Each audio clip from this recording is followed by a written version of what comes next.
Let me begin by saying that it's a great pleasure for me to be with you and to have this connection with China. China is such a large country that in the middle of China, other countries are distant, but I think interest is growing in China as well as in your neighbors in the importance of China's relations with the rest of the world. Why is it that China has been unified under an emperor for more than 2,000 years, while Europe has never been unified?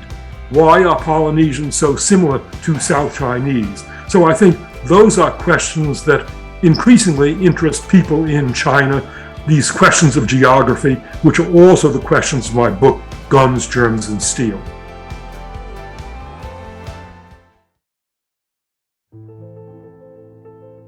COVID has changed, and I hope that it will change even more the political landscape of the world. COVID is really the first global problem that has forced us to recognize the need for a global solution. There are other global problems, such as climate change, and there was the influenza epidemic of the First World War. But these other global problems didn't force us to recognize the urgent need for a global solution. That's the thing new about COVID, that COVID is, and I hope that it will, force the world to cooperate in solving a global problem, because otherwise no country alone can solve its COVID problem.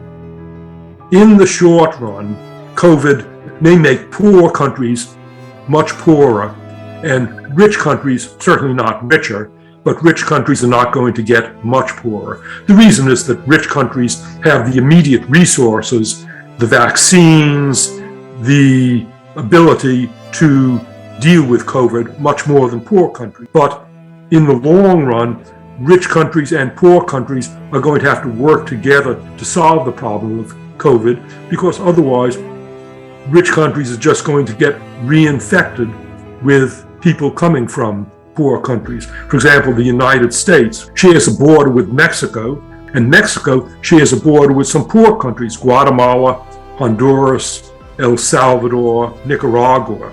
But if they don't solve their COVID problem, there are constant migrants coming from those poor countries to the United States, and so the United States will not solve its COVID problem until poor countries solve their COVID problems.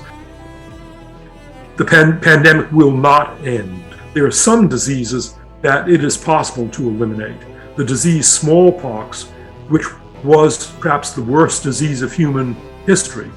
The world recently has been in the process of trying to eliminate the disease polio, but COVID is a disease that I think we will not be able to eliminate, and we have to learn how to reduce the risk to us of COVID. How can we reduce the risk to us of COVID? You can say it's simple. We all have to get vaccinated. Not just once, not just twice, but get a booster. We all have to get vaccinated 3 times. If we all get vaccinated 3 times, we could greatly reduce the frequency of COVID, and we would be able to open up the world to travel.